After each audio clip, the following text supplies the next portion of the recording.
அனைவருக்கும் வணக்கம். பாரம்பரிய திருவள்ளுவர் குலவம்சம் பிரசன்ன ஜோதிடர் சுப மாரிமுத்து திருப்பூரிலிருந்து இந்த பதிவு உங்களுக்காக. ஐயா வணக்கங்க ஐயா. வணக்கம் ஐயா. ஐயா இப்போது மக்கள் சார்பாக ஒரு கேள்வி இன்றைக்கி நான் கேட்கலான் இருக்கேன். கேளுங்க ஐயா. ஐயா அதாவது இந்த ஜாதகத்தில் முடக்கு இருக்கு, ஜாதகத்தையும் முடக்கிருச்சு, கண்டிப்பாக அதனால் வாழ்க்கையில் நிறைய பிரச்சனைகள் அப்படின்னு சொல்லி நிறைய பேர் கேட்குறாங்க. கண்டிப்பாங்க ஐயா. இந்த முடக்குங்கிறது என்னங்க ஐயா? அதற்கும் கர்மாவுக்கு ஏதாவது சம்மந்தம் இருக்காங்க ஐயா? ரொம்ப பற்றி சொன்னீங்கன்னா ரொம்ப உதவியாக இருக்குங்க. நல்ல கேள்விங்க ஐயா. இந்த கர்மாவே முதல்ல எங்கேருந்து வருது அப்படிங்கிறது தான் இப்போ நம்ம சொல்ல போகிறோம். இதுவரைக்கும் எத்தனையோ கருத்துக்களெல்லாம் நீங்கள் இந்த உலகத்தில் கேட்டிருப்பீங்க. ஆனால் இந்த பதிவில் நீங்கள் பொறுமையோடு இந்த கருத்தை ஒரு இனிமையோடு நிதானமாக கேட்டிங்கன்னா உங்களுடைய ஊழ்வினை கர்மா எங்கிருந்து உருவாச்சு, இதனுடைய இந்த கர்மானால் நாம் என்ன கஷ்டப்படுறோம், நாம் இந்த பூமியில் பிறக்கிறதுக்கு என்ன வரம் வாங்கி வந்தோம், நம்ம பாவ புண்ணியமெல்லாம் ஜாதக கட்டத்தில் போய் எப்படி எடுக்கிறது, நம்மளுடைய தோஷம்னு சொல்கிறோமே அந்த தோஷம் எப்படி கிரியேட் ஆகுது, நம்ம இந்த பூமியில் பிறக்கும்போது கொண்டு வந்த கர்மாவா, இல்லை கடவுளே நம்மளுக்கு ஒரு தண்டனையாக கொடுத்த கர்மாவா, இல்லை நம்ம இந்த பூமிக்கு வந்ததுக்கு அப்புறம் செய்த கர்மாவா, இது எல்லாத்தையுமே நம்ம பொறுமையாக கேட்கணும்னா கண்டிப்பாக இந்த பதிவை நீங்கள் பொறுமையோடு கேளுங்க. உங்களுக்கு இதில் ஒரு பெரிய ஒரு ரகசியம் ஒன்று அடங்கியிருக்குது. அந்த ரகசியத்தை தான் இன்றைக்கி இந்த உலகத்துக்கு அரங்கேற்றம் பண்ணுறேன். இந்த முடக்கு நம்ம ஐயா கேட்டதில் ஒரு அற்புதமான ஒரு விஷயம் என்ன அப்படின்னு கேட்டிங்கன்னா, முடக்குங்கிறது அந்த காலத்தில் பெரிய திறமையை கட்டி போட்டு வச்சுட்டா நம்மனால் அது இயங்க முடியுமா? முடியாது இல்லைங்களா ஐயா? முடியாது. அப்போது அதே மாதிரி ஜாதக கட்டத்தில் நமக்கு வேண்டிய யோகத்தை கடவுளே நம்மளுக்கு நாம் செய்த பாவத்தினால அது முடக்கி வச்சிருச்சுன்னா அந்த பாவகத்தை அந்த ஜாதகர் அனுபவிக்க முடியுமா? அனுபவிக்க முடியாது. அப்போது அந்த அனுபவிக்க முடியாமல் வெளி உலகத்தில் போய் நம்ம தேடி போன பிறவியில் செய்த பாவத்தை இந்த பிறவியில் நீங்கள் தேடி கண்டுபிடிச்சி வாழ்க்கையில் நீங்கள் எப்போ மேலுக்கு வர்றது? அப்போது அந்த கர்மா 12 ராசி கட்டத்துக்குள்ள 27 நட்சத்திரத்தில் 9 கிரகங்களுக்குள்ள ஒரு பெரிய ஒரு ஆத்துமாத்துமான கர்மா, உங்கள் பூர்வ ஜென்ம கர்மா இதுக்குள்ளே எங்கேயோ ஒரு இடத்துல முடங்கியிருக்குது. இந்த முடக்க மட்டும் உங்கள் ஜாதகத்தில் நீங்கள் கண்டுபிடிச்சிட்டிங்கன்னா ஹைலைட்டாக வாழ்கிறதுக்கு, இந்த உலகத்தில் சுதந்திரமான வாழ்க்கை வாழ்கிறதுக்கு ஒரு மிகப்பெரிய பொக்கிஷம் உங்கள் ஜாதகத்துக்குள்ளேயே இருக்குது. அப்போது அந்த ஜாதகத்துக்குள்ளே நாம் போன பிறவியில் நம்ம கர்மா நாம் என்ன செய்திருப்போன்னு உங்களுக்குள்ளே பெரிய குழப்பம் இருக்கும்.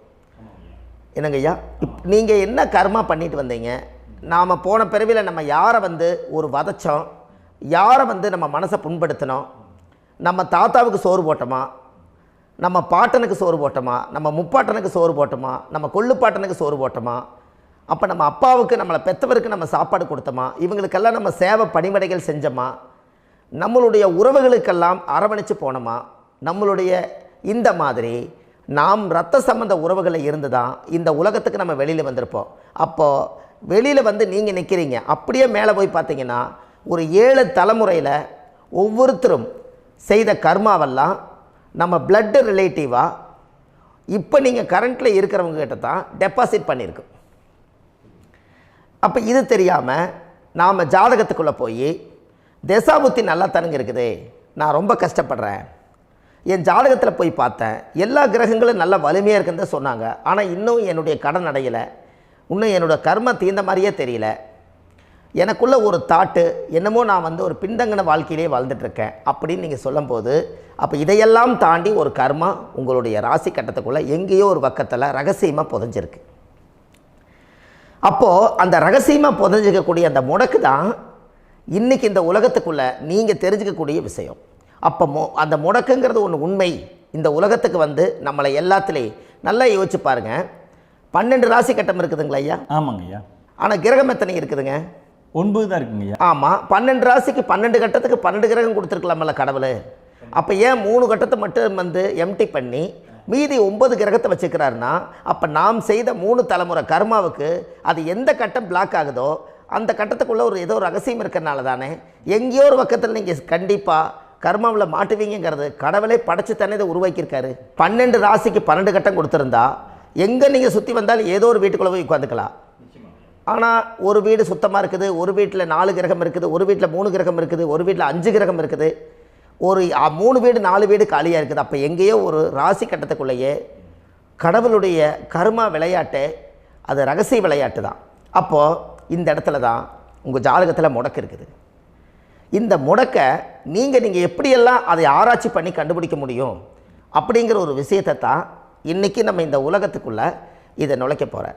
இப்போ அப்பா செய்த பாவம்னு ஒன்று இருக்குமில்லங்க ஐயா, நம்ம அறியாத வயசில் தெரியாதில்ல, அப்பா செய்த பாவம்னு இருக்கும். அப்பாவுடைய சொத்து பிள்ளைக்குத்தானா, அப்பாவுடைய பாவம் பிள்ளைக்குத்தானே, என்னங்க ஐயா? சரி, அப்போ தாத்தா இருக்கிறாரு, தாத்தாவுடைய கர்மா உயிர் எங்கே எழுதி வைக்கிறாருங்க? அப்போது மகனை விட்டுறாரு. அப்போ தாத்தா மாதிரியே முகம் இருக்குது, தாத்தா மாதிரியே அவருடைய நடை உடை பாவனை இருக்குது, அவர் தாத்தாவுடைய ஜீனு தான் அப்படின்னு இவர் சொல்லும்போது, அப்போ தாத்தாவுடைய சொத்து பேரனுக்கு சொந்தம்னா தாத்தாவுடைய பாவம் எங்கே போகுங்க? Very good. அப்போ அப்போது இந்த கர்மா எப்படி டிரான்ஸ்ஃபர் ஆகுதுன்னு உங்களுக்கு தெரியுதா? அப்போ நீங்கள் போன பிறவியில் அந்த தாத்தாவுடைய பேரனை நீங்கள் பிறக்கிறதுக்கு கர்மம் உங்களை செயல்பட வச்சுருக்குது. அதனால் நீங்கள் தாத்தாங்கிறீங்க. அதனால் அந்த கௌரவமாக எங்கள் தாத்தா சம்பாரித்த சொத்து நான் தான் அனுபவிக்கணுங்கிற விதியை நீங்கள் உருவாக்கிறீங்க. அப்போது இந்த ஜாதகத்தில் அந்த ஊழ்வினை தோஷந்தான் ஏதோ ஒரு வழியில் உங்களை கர்மாவை செயல்படுத்துது.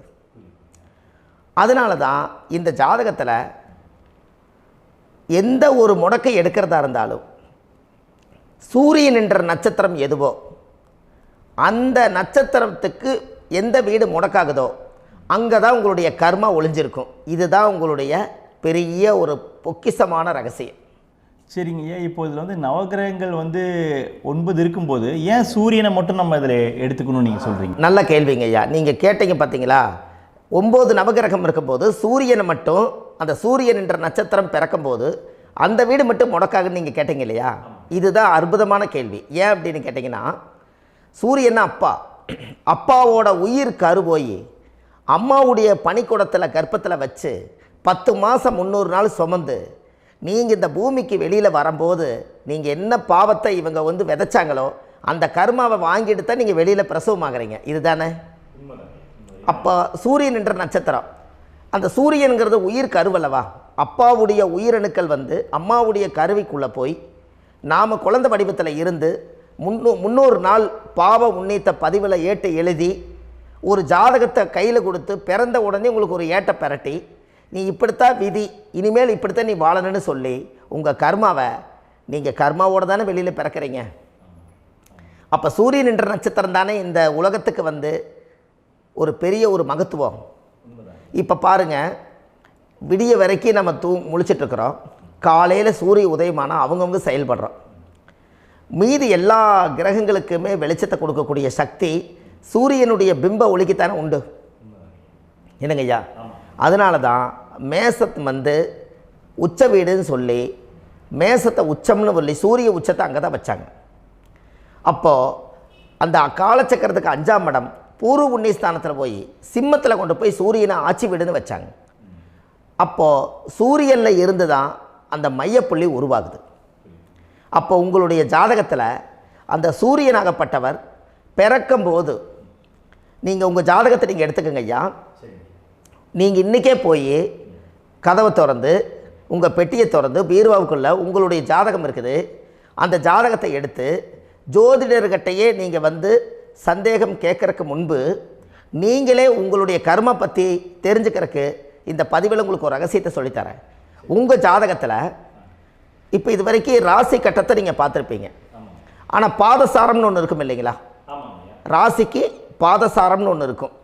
சூரியன் என்ன நட்சத்திரத்தில் இருக்குது, சந்திரன் என்ன நட்சத்திரத்தில் இருக்குது, செவ்வாய் என்ன நட்சத்திரத்தில் இருக்குது, புதன் என்ன நட்சத்திர காலில் நிற்குது, இதெல்லாமே அந்த சாரம் இல்லாத ஜோதிடம் சோரம் போய்விடும். அதனால் அந்த சாரத்தில் நிற்கிது பார்த்தீங்களா கிரகம், அதில் இப்போ நீங்கள் உங்களுடைய ராசி கட்டத்தை ஓப்பன் பண்ணுங்கள். இதில் ராசி கட்டத்தில் சூரியன் என்ற நட்சத்திரம்னு ஒன்று இருக்கும் இல்லைங்களா? அது எதுவாக வேணாலும் இருந்துட்டு போட்டோம். அந்த நட்சத்திரம் தான் நீங்கள் பிறக்கும்போது தாயுடைய கருவறைக்குள்ள கரு உருவான நட்சத்திரமே அதுதான். புரிஞ்சுங்களா ஐயா? பிறக்கும்போது நீங்கள் அந்த கருவுடைய நட்சத்திரம் அப்பா வந்து கருவை உருவாக்கி கர்மாவை விதைச்சது அந்த சூரியன் என்ற நட்சத்திரம் தான். அந்த வீட்டுக்கு தான் இந்த ராசி கட்டத்தில் உங்களுக்கு முடக்கு உருவாகுது. புரிஞ்சுங்களா ஐயா? அப்போது ஒரு ஜாதகத்தில் சூரியன் என்ற நட்சத்திரம் எதுவோ அதுதான் உங்களுடைய கர்மா நட்சத்திரம். இப்போ நம்ம பிறக்காதுக்கு முன்னாடி அப்பா கட்டத்தில் அந்த கர்மா டெபாசிட் ஆகிருக்கும். அதை ட்ரான்ஸ்ஃபர் எப்படி பண்ணுறாரு? அவருக்கு ஒரு கல்யாணம் வச்சு அவர் குடும்ப வாழ்க்கையில் வாழ்ந்து நம்மளோட உயிர் கருவை கொண்டு போய் ஊராம் பொண்ணை கல்யாணம் பண்ணி பொண்டாட்டின்னு எடுத்துக்கொண்டு அந்த பொண்டாட்டிங்கிற உரிமையாகி இவருடைய உயிர் கரு உருவாகி வாரிசுகள் வெளியில் வருது. அதானங்க ஐயா? அப்போது அந்த சூரியன் என்ற நட்சத்திரம் தான் இந்த உலகத்தில் ஒரு பிரம்மாண்டமான நட்சத்திரம். இந்த நட்சத்திரம் உங்கள் மனசுக்குள்ளே ஏதாவது இருந்துச்சுன்னா உங்கள் வீட்டில் ஏதாவது ஒரு நல்ல விஷயங்கள் நீங்கள் பண்ணுறதா இருந்தால் அந்த கர்மா நட்சத்திரம் சூரியனுடைய நட்சத்திரம் இருக்குது பார்த்தீங்களா, அந்த நட்சத்திரத்தில் எந்த ஒரு சேவைகளும் செய்யக்கூடாது. அதுதான் கர்மா. அதை போய் நீங்கள் ஆக்டிவேட் பண்ணி விட்டீங்கன்னா அது முன்னோர்களை வந்து நீங்கள் வந்து தொந்தரவு பண்ண மாதிரி. அந்த கர்ம நட்சத்திரம் தான் உங்கள் வாழ்க்கையில் அது புதஞ்சிருக்கிறதா. இப்போ குழந்தை பிறந்தாலோ சீர் சீமந்தங்கள் நீங்கள் செய்கிறதாலோ கல்யாணம் முக்கிறதுனாலோ உங்கள் ஜென்ம நட்சத்திரத்தன்னைக்கு கல்யாணம் பண்ண வேண்டாம்னு சொல்லிக்கிறாங்கல்லங்க. உங்களுக்கு ஜென்ம நட்சத்திரத்துக்கு முன்னாடி உங்களை உருவாக்குன நட்சத்திரம் தான் ஜென்ம நட்சத்திரம். அப்போ சூரியன் என்ற நட்சத்திரம் அப்பாவுடைய ஜென்ம நட்சத்திரமாக அந்த ஊழ்வினை கர்மம் செயல்படுது. அப்போ அந்த முடக்கு யார் வழியில் வந்தது? முன்னோர்கள் வழியில் வந்தது. முன்னோர்கள் கட்டி வச்சது யாரைய? குலதெய்வத்தை. அப்போ அந்த குலதெய்வத்தை போய் சாமிக்கு போய் வீடு வாசல்லாம் வலித்து குலதெய்வத்தை போய் தேங்காய் பழம் பூ மாலை கல்கண்டு வாங்கி அர்ச்சனை பண்ணி ஒரு அன்னதானம் ஒன்று பண்ணிவிட்டு சாமிக்கு பொங்கல் வச்சு நைவேத்தியம் பண்ணிவிட்டு உங்கள் ஜாதகத்தை வச்சு பூஜை பண்ணிவிட்டு வாங்க. அதுக்கப்புறம் தான் உங்கள் கர்மாவை கண்டுபிடிக்கிறதுக்கு வழியே பிறக்கும். குலதெய்வத்தை வணங்காமல் கோவிந்தா கோவிந்தா என்று பல தெய்வத்தை வணங்கினாலும் பலனொன்றும் இல்லைன்னு அந்த காலத்தில் முன்னோர்கள் சொல்லி வச்சுக்கிறாங்களா இல்லைங்களா? அதனால் கண்டிப்பாக அதை கண்டுபிடிச்சி நீங்கள் அதுக்கு ஒரு நைவேத்தியம் பண்ணால் மட்டும்தான் முதல்ல உங்கள் 5ஆம் பாவம் முன்னோர்கள் அது வேலை செய்யும். குலதெய்வ ஆலயத்துக்கு போயிட்டு வாங்க. போயிட்டு வந்துட்டு இந்த கர்மவினை தோஷத்தை நிவர்த்தி பண்ணுறதுக்குண்டான சரியான பரிகாரத்தை நம்ம எடுப்போம். அப்போது உண்மையாலுமே ஒரு ராசி கட்டத்துக்குள்ளே இந்த மாதிரி ஒரு அந்த கர்ம தோஷம் இருப்பதனால இந்த கர்மா தோஷத்துக்கு அந்த முடக்க தோஷங்கிறத நீங்கள் எடுத்து அதை கண்டுபிடிச்சி அந்த சூரியன் என்ற நட்சத்திரம் எந்த ராசி கட்டத்தில் போய் முடக்காயிருக்குதோ அந்த முடக்கு எந்த பாவகம் வந்து நம்மளுக்கு லாக் ஆகிருக்குதோ அந்த பாவகத்துக்கு உண்டான பரிகாரங்கள் அதுக்குரிய ஸ்தலங்கள் அந்த கோவில்களில் போய் சுவாமிக்கு தேங்காய் பழம் பூமாலை கல்கண்டு வாங்கி அர்ச்சனை பண்ணி நீங்கள் அந்த கோவிலுக்குள்ளே போய் உட்காந்து சாமி கும்பிட்டு வந்தீங்கன்னா உங்களுடைய ஜாதகத்தில் இருக்கக்கூடிய அந்த முடக்கு தோசை நீங்கி வாழ்க்கையில் நீங்கள் எதை சாதிக்க வந்தீங்களோ அந்த சாதனையை நீங்கள் சாதிச்சிட்ருப்பீங்க. புரிஞ்சுங்களா ஐயா? ஏன் அப்படின்னா அந்த முடக்கு நட்சத்திரத்துக்குள்ளே தான் ஒரு தோஷம் இருக்குது. இப்போ அந்த காலத்தில் பாருங்கள் ஐயா, முன்னோர்கள் எல்லாம் நிறைய பேர் கோவில் கட்டி வச்சுட்டு போயிருக்காங்களா இல்லைங்களா? இந்த கோவில் எதுக்காக கட்டி வச்சுக்கிறாங்கன்னா அவங்க கட்டினவங்களுக்கும் அந்த முடக்கு தோஷம் இருந்திருக்குது. ராஜாக்கள் இருந்திருக்குது, மன்னர்கள் காலத்தில் இருந்திருக்குது, ஜமீன்தார் காலத்தில் இருந்திருக்குது. இப்போ அவங்களுடைய அமைப்புகள் எல்லாமே முன்னோர்கள் என்னமோ அறியாமல் தெரியாத தன்னடக்கம் இல்லாத ஒரு கர்மாவை இவங்க செஞ்சிட்டாலும் அதுக்குரிய பரிகார ஸ்தலங்களை கொண்டு போய் அந்த காலத்திலே ஜாதகம் பார்த்து நம்ம வந்து முன்னோர்களுடைய பாவத்தை நாம் செய்த பாவத்தையும் தீர்த்துட்டு நமக்கு கீழே அடுத்த சந்ததிகள் அடுத்த தலைமுறைகள் வந்தாலும் இந்த கோவில்களுக்கு வந்து விளக்கு போட்டு சாமி கும்பிட்டு இந்த மண்ணை மிதிச்சிட்டு போனால் அன்னையோடு அந்த கர்மா தீருங்கிறது அந்த காலத்திலேயே முடக்க தோஷ பரிகாரத்தை கோவில் வழியில் அந்த காலத்தை திசை திருப்பி வச்சுருக்காங்க. அப்போ நீங்கள் கோவிலுக்கு போகாமல் கண்டிப்பாக இந்த பரிகாரத்தை நீங்கள் உடைக்க முடியாது. ஏன் உடைக்க முடியாதுன்னா இப்போ நீங்கள் எத்தனை வருஷம் வாழ்கிறீங்க ஐயா? 120 வருஷமே வச்சுக்கோங்க. சூரியன் திசை 6 வருஷம், சந்திரன் திசை 10 வருஷம், செவ்வாய் திசை 7 வருஷம், ராகு திசை 18 வருஷம், குரு திசை 16 வருஷம், சனி திசை 19 வருஷம், புதன் திசை 17 வருஷம், கேது திசை 7 வருஷம், சுக்கிரன் திசை 20 வருஷம். இப்போ நான் சொன்ன டோட்டலெல்லாம் கூட்டிங்கன்னா 120 வருஷம் வரும். இது ஒரு மனிதர் பிறந்து பூரண ஆயுளோடு வாழ்ந்தால் இந்த 120 வருஷம் வாழ்ந்தால் அவர் இந்த பூலோக பதவி விட்டு சிவலோக பதவி போயிடுவார். அதுக்கு பேர் தான் பூரண ஆயுள் என்று பொருள். அப்போ இந்த பூரண ஆயுளை வாழ்ந்தவருக்கு 120 வருஷம். கோயில் எத்தனை வருஷம் வாழுதுங்க ஐயா? கோயில் பழங்காலத்து கோயிலெல்லாம் எத்தனை வருஷம் வாழுதுங்க? 12 வருஷத்துக்கு கும்பாபிஷேகம். அது ஓகே, அது பரவாயில்ல. 12 வருஷத்துக்கு ஒருக்கா பழசை புதுப்பிச்சு கும்பாபிஷேகம் பண்ணி மறுபடியும் அதுக்கு பவர் ஊட்டி சக்தி ஊட்டி அதுக்கு உருவேற்றுறாங்க. நான் சொல்கிறது கோயில் 5000 வருஷம் 4000 வருஷம் பெரிய பெரிய சித்தர்கள், மகான்கள், ரிஷிமார்கள், யோகிகள், சித்தர்கள் இவங்களெல்லாம் போய் கோவில்லையே சிவனையும் பெருமாளையும் வழிபாடு பட்டுட்டு கோவில்லையே ஒரு ஓரத்தில் ஜீவசமாதி ஆயிட்டாங்கன்னு பழைய கால கோயிலில் சித்தர்கள் குடியிருக்காங்களா இல்லைங்களா? இருக்காங்கல்லங்க ஐயா. அப்போது நாம் 120 வருஷம் வாழ்கிறோம், கோவில் 5000 வருஷம் வாழுது. எங்கே சக்தி அதிகமாக இருக்குன்னு சொல்லுங்க? கோவிலில் தாங்க ஐயா. கோயில் தான், அதில் ஒன்றும் மாற்றம் இல்லைங்களே. கோயில் தாங்க. அப்போ கோவிலில் தான் அந்த சக்தி இருக்குதுன்னு நீங்கள் சொல்கிறீங்க. அப்போ உங்களுடைய கர்மாவை உடைக்கிறதுக்கு 120 வருஷம் பெருசா 5000 வருஷம் பெருசான்னு சொல்லுங்கள்? 5000 தாங்க. அப்போ 5000 வருஷம் உள்ள அலைகள் வந்து எத்தனை அந்த சிவனுக்கு இப்போ சிவன் கோயிலே உங்களுக்கு முடக்கு தோஷத்துக்கு ஒரு கோயில் வருதுன்னு வச்சுக்கோங்க. அந்த கோவிலில் எத்தனை முடக்குகளுக்கு உண்டான கோவில்கள், எத்தனை பழங்களை ஊற்றி சாமிக்கு அபிஷேகம் பண்ணியிருப்பாங்க, எத்தனை பால் கூட ஊற்றிருப்பாங்க, பன்னீர், தேன், இளநீ, மஞ்சள் நீர், திருமஞ்சனம், அபிஷேகம், பொங்கல், நைவேத்தியம் இத்தனையும் செஞ்சு அந்த சிவனை வந்து சிவனாக பார்த்து அந்த கருவறைக்குள்ள ஒரு கிராணங்கள் வரும்போதும் கூட பாதுகாப்பு பண்ணி வச்சு நல்ல சக்தியோடு அந்த கருவறையை புத்தியோடு அவங்க வேலை செஞ்சு அந்த காலத்தில் வச்சுருக்காங்களா இல்லைங்களா? அப்போது நம்ம வீட்டை அவ்வளோ சுத்தமாக வச்சுருக்க முடியுமா? என்னதான் வாஸ்து இருந்தாலும் முடியாது இல்லைங்களா? அப்போது அவ்வளவு ஒரு பவர்ஃபுல்லான கோவில் அந்த முடக்கு தோஷத்துக்குள்ளே ரகசியமாக அந்த கோயில் அடங்கியிருக்குது. உங்கள் ஜாதகத்துக்குள்ளே உண்மையாலுமே ஊழ்வினை கோயில், கர்மவினை கோயில் அதுக்குள்ளே இருக்குது. அந்த ஜாதகத்தை கணிச்சு பார்த்தா கரெக்டாக உங்களுடைய ஜாதகத்தில் அப்பாவுடைய கருவறையிலேருந்து உயிர் உருவாகிற நேரத்தில் இருந்து இப்போ வரைக்கும் நீங்கள் கரண்ட்டில் வாழ வரைக்கும் அந்த கர்ம கூட வர்றதை ஒரே ஒரு இடத்துல போனால் மட்டும்தான் விட்டுட்டு வர முடியும். அது எந்த வீடு அப்படின்னு கேட்டால் உங்களுக்கு வந்து அப்பாவுடைய கர்மா வழியில் போய் அந்த கோவில் பழையகால கோயில், பழையகால தெய்வங்கள், அந்த கோவில் தான் உங்கள் ஜாதகத்துக்குள்ள ரகசியமாக இருக்கும். அது ஏன் இந்த பதிவில் உங்களால் சொல்ல முடியாது அப்படின்னா, இந்த பதிவில் ஏன் உங்க சொல்ல முடியாதுன்னா உங்கள் ஜாதகம் தெரியாமல் என்ன கோயிலை நீங்கள் சொல்லுவீங்க? இப்போ பொதுவாக ஒரு நட்சத்திரத்துக்கு ஏதோ ஒரு கோவிலை அவங்க சொல்லி நீங்கள் போயிட்டு வர்றீங்கன்னு வச்சுக்கோங்க. ஆனால் அது வேலை செய்யலைன்னா நம்மளுக்கு என்னங்க இவ்வளோ கஷ்டப்பட்டு போய் அதை பலனடையிலேன்னு கேள்வி கேட்டக்கூடாது.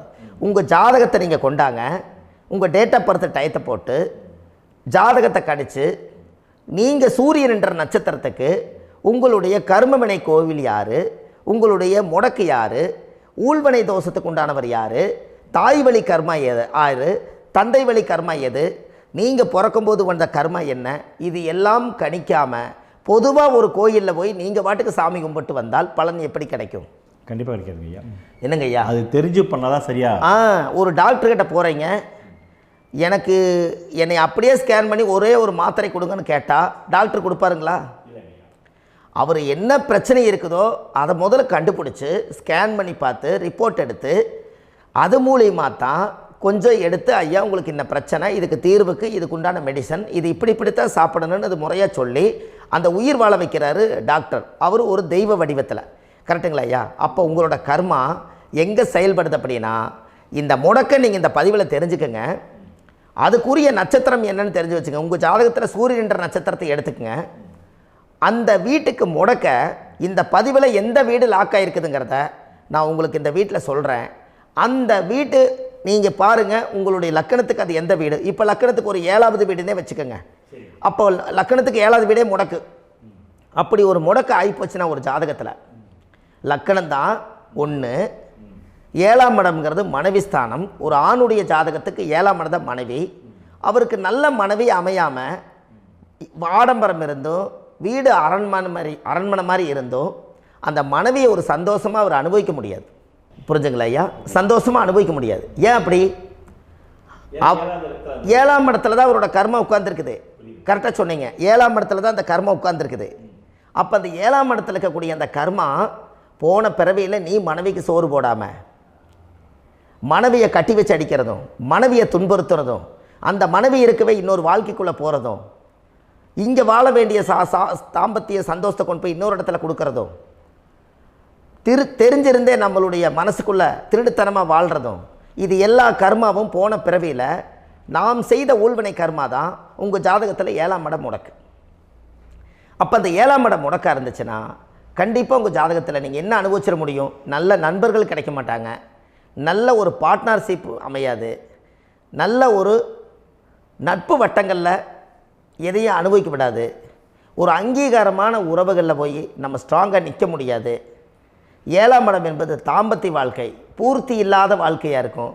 இப்படியெல்லாம் அந்த ஜாதகத்தில் ஒரு பொதுவாக ஒரு ஜாதகத்தில் 7ஆம் பாவம் முடக்காயிட்டால் இந்த கர்மாவை அவர் அனுபவிச்சுக்கிட்டே இருப்பார். இது எப்போத்தான் அதுக்கு ஒரு தீர்வு வேணுங்கய்யா? அந்த கோயில் எதுன்னு நீங்கள் கரெக்டாக சொன்னீங்க. இப்போ இது மனிதனால் செயல்படுது. மனிதர்கள் தான் கோயிலை கட்டி வச்சாங்க. தெய்வத்தை விட ஒரு காலத்தில் மனிதர்களுக்கு மகிமை ஜாஸ்தி. ஏன்னா சாதாரண ஒரு மண் பூமியாக இருந்த இடத்த மனிதர்கள் தான் கோயில் கட்டி ஒரு மகிமைப்படுத்தி புண்ணியம் பண்ணி வச்சாங்க. மனிதர்களுக்கு சக்தி அதிகம்தான், ஆனால் பிரபஞ்சத்துக்கு அதை விட சக்தி அதிகம் அல்லவா? ஐயா, நீங்கள் கோவிலுக்கு போய் அந்த கர்மா உடைக்கிறதுக்கு கோவிலில் சக்தி இருக்குது, ரைட்டு. ஆனால் நம்ம வீட்டுக்கும் கோயிலுக்கும் ஒரு மிகப்பெரிய தொடர்பு என்னென்னா, அந்த கோயில் கட்டுறவங்க எல்லாமே பழைய காலத்து கோயிலெல்லாம் பாருங்கள், பஞ்சபூதத்தை வச்சு கட்டியிருப்பாங்க. பஞ்சபூதத்தை வச்சு தான் கட்டுவாங்க கோயில். அது உங்களுக்கு தெரியணும் இல்லைங்களா? பஞ்சபூதம்னா நீர், நெருப்பு, காற்று, பூமி, ஆகாயம். இந்த பஞ்சபூதத்தினுடைய சக்திகள் எல்லாம் ஒரே நேர்கோட்டுக்கு என்னைக்கு வருதோ அன்னைக்கு தான் அந்த கோவிலுடைய பாலக்கால் போட்டு 1000-2000 வருஷம் நிலச்சி நிற்கிறது. காரணம், இந்த பிரபஞ்சத்தில் பஞ்சபூதம் எப்படி நிலச்சி நிற்குதோ அதுபோல் 5000 வருஷம் நிற்கிறதுக்கு அந்த பஞ்சபூத சக்தி வச்சு தான் சாமி சிலையை பிரதிஷ்டை பண்ணி வச்சுருப்பாங்க. அதனால தான் இந்த கோயில்கள் எல்லாம் 5000 வருஷமாயும் எத்தனையோ கிராணங்களை எல்லாம் தப்பிச்சிருக்கிறதுக்கு காரணம். அப்பேற்பட்ட புண்ணிய ஸ்தலம் உங்களுக்கு எதுன்னு தெரியணும் அல்லவா? என்னங்க ஐயா? அப்பேற்பட்ட புண்ணிய ஸ்தலம் உங்களுக்கு எதுன்னு தெரிஞ்சால் தானே நீங்கள் போய் செய்ய முடியும், இல்லாட்டி கண்டிப்பாக தெரியாது. அப்போ இந்த முடக்கு தோஷத்தை கடவுள்கிட்ட கொண்டு போய் ஒப்படைக்கணும். நாம் பிறக்கும் போது கொண்டு வந்த கர்மாவை நாம் இருக்கும் காலத்தில் கொண்டு போய் இந்த கர்மாவை சுத்தப்படுத்தி, நீங்கள் பாவ ஆத்மாவை இந்த பூமியில் பிறந்து பூலோகத்தில் எல்லா புண்ணியத்தையும் செஞ்சுட்டு இந்த பூலோகத்தை விட்டு நீங்கள் போகும்போது புனித ஆத்மாவாக போகணுன்னா உங்கள் கர்மாவை கொண்டுட்டு போகாதீங்க, கர்மாவை நிவர்த்தி செய்யுங்க. என்னங்க ஐயா? அப்போ கர்மாவை சுத்தப்படுத்துங்க. கர்மாவை சுத்தப்படுத்திட்டு உங்களுக்கு பிறக்கிற குழந்தைகளுக்கு அந்த கர்மாவை டிரான்ஸ்ஃபர் பண்ணாமல் உங்களோட நில் பண்ணுங்க. ஒரு உதாரணம் சொல்லட்டுங்களா ஐயா? ஒரு காந்தம் ஒன்று இருக்குது இல்லைங்களா? ஒரு காந்தம்ங்கிறது ஒரு தாத்தாவாக வச்சுக்கோங்க. ஒரு இரும்பை கொண்டு போய் வச்சா ஒட்டு மோட்டாதா? அப்போ ஒட்டுனோடனே காந்தம்ங்கிறது தாத்தா, அவருக்கு பிறந்த வாரிசுக்கு அந்த கர்ம டிரான்ஸ்ஃபர் ஆயிருமா? சரி, இன்னொரு இரும்பை கொண்டு போய் வைங்க, ஒட்டு மோட்டாதா? அப்போ அது பேரனுக்கு வைங்க, பேரனுக்கு வந்துருச்சு அந்த கர்மா. இன்னொரு இரும்பை கொண்டு போய் வைங்க, அந்த காந்தத்துக்கு நேர் இன்னொன்று வைங்க, ஒட்டு மோட்டாதா? அப்போ அதை கொண்டு போய் நம்ம கொள்ளு பேரனுக்கு வைங்க. இப்படியே டிரான்ஸ்ஃபர் ஆகி தலைமுறையாக இந்த கர்மா தொடர்ந்துக்கிட்டே இருக்குது. இந்த இடத்துல கொண்டு போய் காந்தத்துக்கு இரும்பு ஒட்டிகிட்டே இருக்குதுல்ல, இந்த இடத்துல ஒரு மரக்கட்டை செஞ்சு கொண்டு போய் கரெக்டாக வச்சுக்கினே போட்டுமா?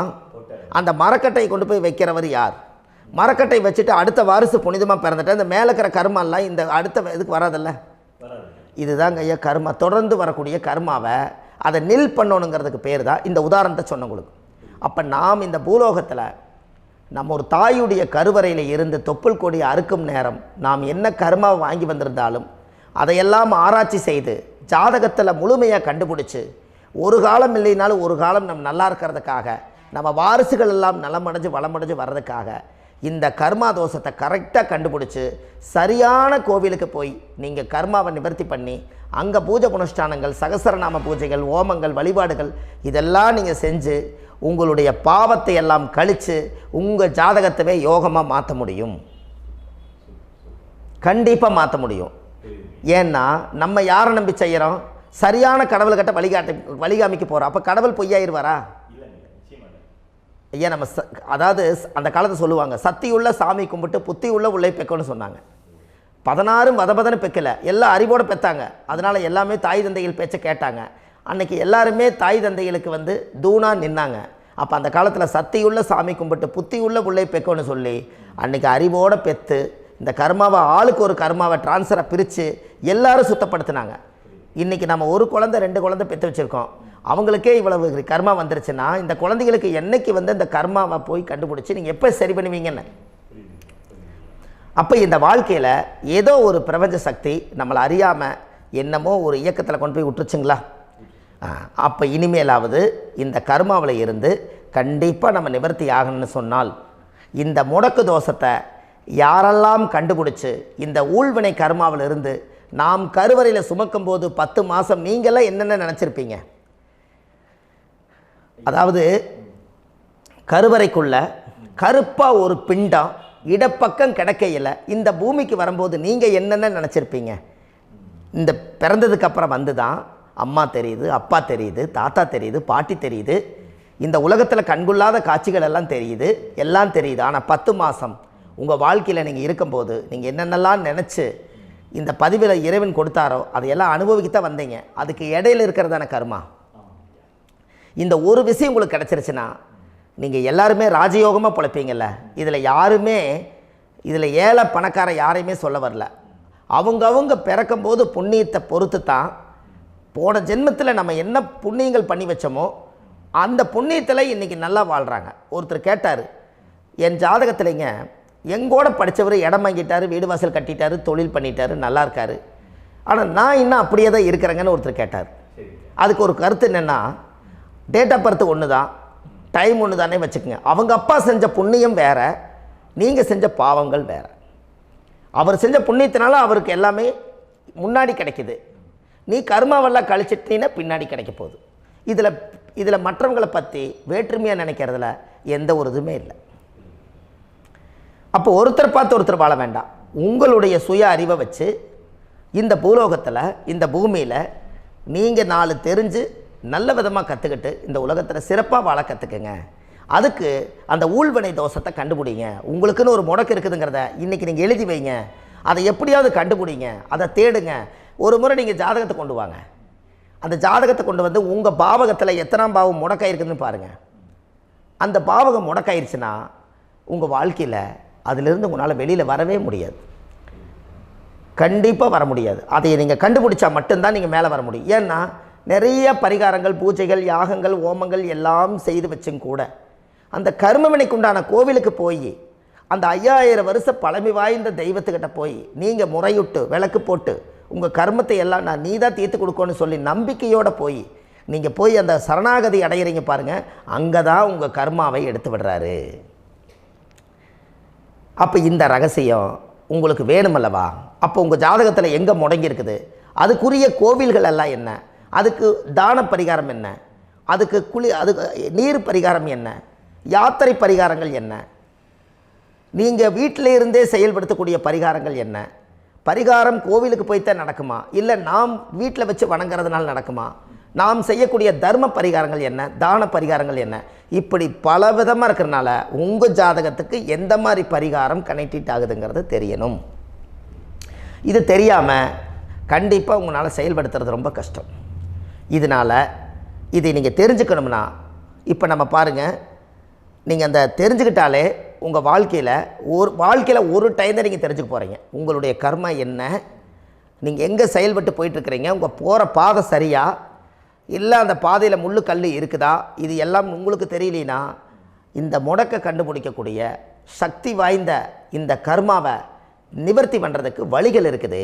அதனால் நீங்கள் கண்டிப்பாக இந்த முடக்கை தெரிஞ்சுக்கணும்.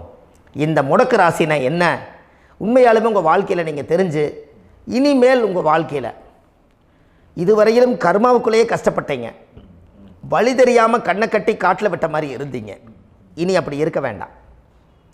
உங்கள் ஜாதகத்தில் 12 ராசி கட்டத்தில் 9 கிரகம் போகும், மீனி 3 கிரகம், 3 கட்டம் உங்களுக்கு எங்கேயோ ஒரு பக்கத்தில் 3 கட்டம் எம்டியாக தான் இருக்கும். கரெக்டுங்களா? அது இல்லாமல் ஒரு ஜாதகம் பிறக்காது. ஏன்னா 9 கிரகத்துக்கு 9 கணக்கு போட்டால் 3 கட்டம் எம்டியாக தான் நிற்குது. அந்த கட்டத்துக்குள்ளே எந்த நட்சத்திரத்தில், எந்த சாரத்தில், எத்தனாவது டிகிரியில், எத்தனாவது பாதசாரத்தில், எத்தனை வெகுளையில், எத்தனை செகண்டுக்குள்ளே இந்த கர்மா உள்ளே புகுந்து உங்களை செயல்படுத்துதுங்கிறத கண்டிப்பாக உங்கள் ஜாதகத்தை கொடுங்க. பார்த்து இந்த விஷயத்தை சொல்கிறேன், நீங்கள் அந்த இடத்துக்கு போய் நிவர்த்தி பண்ணிவிட்டு உங்கள் வாழ்க்கையில் கொஞ்சம் காலம் வாழ போகிறீங்க. பாருங்கள், பிறந்ததுலேருந்து 20 வருஷத்துக்குள்ளே இளமையாக வாழ்கிறீங்க, குழந்தையாக வாழ்கிறீங்க. 20லேருந்து 40 வயசுக்குள்ளே தான் உங்களுக்கு ஒரு பொண்ணை பார்த்து கல்யாணம் பண்ணி ஒரு கரு உருவாக்குறீங்க. அதுக்கப்புறம் 40லேருந்து 60க்குள்ளே குழந்தை பெற்று கடமை முடிச்சிடுறீங்க. 60 வயசுக்கு மேலே ரிட்டையர்ட் ஆகிடுறீங்க. இந்த 20க்கும் 60க்கும் இல்லாத 20லேருந்து இந்த 40 வயசுக்குள்ளே உங்களோட தேடல் என்னவோ அது வாழ வேண்டிய சுகபோகமான வாழ்க்கை எல்லாமே அந்த 40க்குள்ளே தான் இருக்குது. இந்த 40க்குள்ளே இருக்கக்கூடிய வாழ்க்கையை இந்த கர்மா தெரியாமல் காலத்தை வீணாக்க வேண்டாம். வாழ வேண்டிய வயசில் நீங்கள் வாழணும். அதுக்குரிய கர்மாவை நீங்கள் சுத்தப்படுத்துங்க. எப்படியெல்லாம் நீங்கள் சந்தோஷமாக வாழ்கிறீங்கன்னு எனக்கு ஒரு தகவல் கொடுங்க. வேறு லெவலில் நீங்கள் இருப்பீங்க.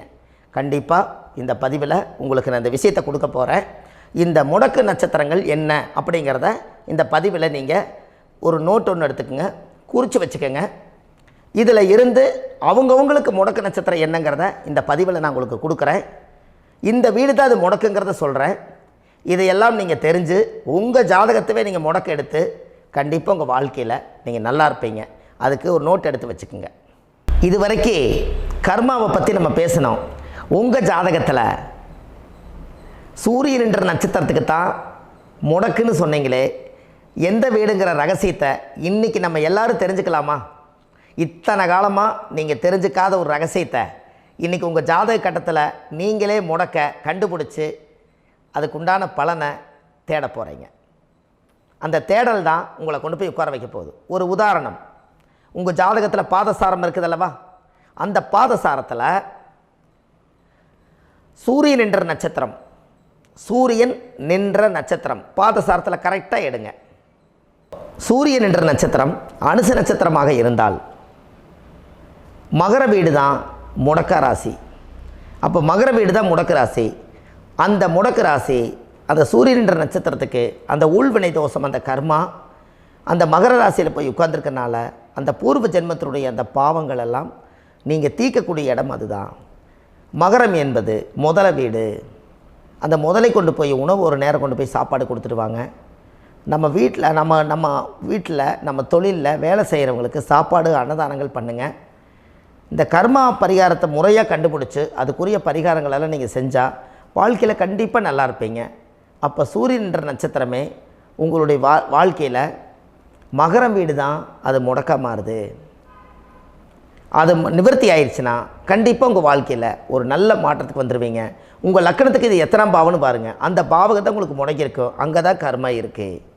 அதை நிவர்த்தி செய்யணுன்னா கண்டிப்பாக ஒரு முறை நீங்கள் ஜாதகத்தை பாருங்கள். அனுச நட்சத்திரத்தினுடைய பதிவை இது வரைக்கும் நீங்கள் கேட்டீங்க.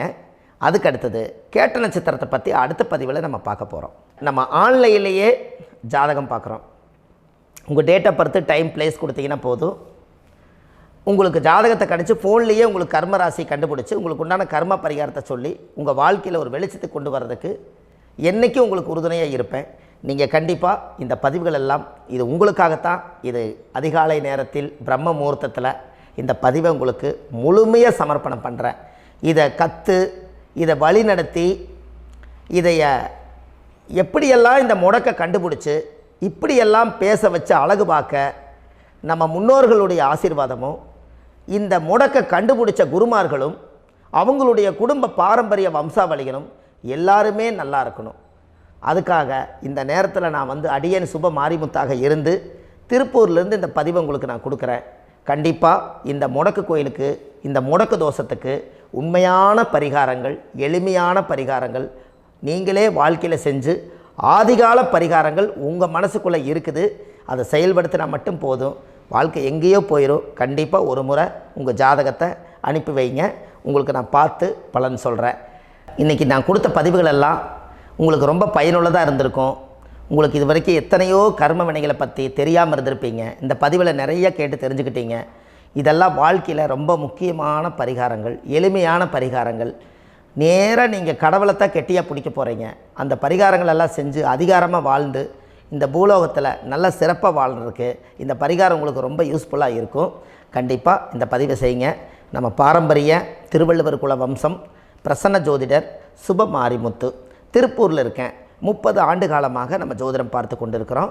இவ்வளவு காலமாக எத்தனையோ ஆயிரக்கணக்கான மக்களுக்கு நம்ம ஜோதிடம் பார்த்து வழிகாட்டி நிறைய மக்களுக்கு நிறைய சேவைகள் செஞ்சுருக்கேன். நிறைய கோயில் கட்டி வச்சுருக்கேன், கும்பாபிஷேகங்கள் பண்ணி வச்சுருக்கேன், அன்னதானங்கள் நிறையா பண்ணி வச்சுருக்கேன், புண்ணிய யாத்திரைகள் நிறைய போய் வந்திருக்கேன். மக்களுக்காகவே நான் உங்களுக்கு உழைக்க தயாராக இருக்கேன். இந்த ஜோதிடம் வந்து என்னுடைய ஒரு பாரம்பரியமாக, என்னுடைய அப்பா தாத்தா முன்னோர்கள் இதெல்லாம் எங்களுடைய குலத்தொழில் இது. அதனால் நாங்கள் பாரம்பரியமாக திருவள்ளுவர் குல வம்சம். வள்ளுவர் வாக்குன்னு யூடியூப் சேனலில் போனீங்கன்னா 1000 பரிகாரங்கள் கொடுத்துருக்கேன். அதுவும் உங்களுக்கு ரொம்ப யூஸ்ஃபுல்லாக இருக்கும்.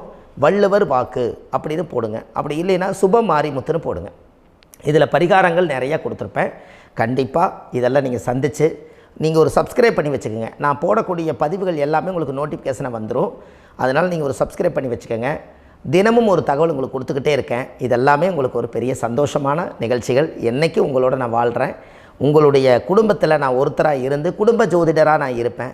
கண்டிப்பாக ஆயுளுள்ள வரைக்கும் உங்களுக்காக இந்த ஜோதிடத்துக்கு உழைச்சி உங்கள் குடும்பத்தில் ஒருத்தராக நான் வந்து ஒரு ரத்த உறவில் நான் வந்து இந்த பூர்வ ஜென்மத்தில் உங்களுக்கு நான் கடமைப்பட்டிருக்கேன்.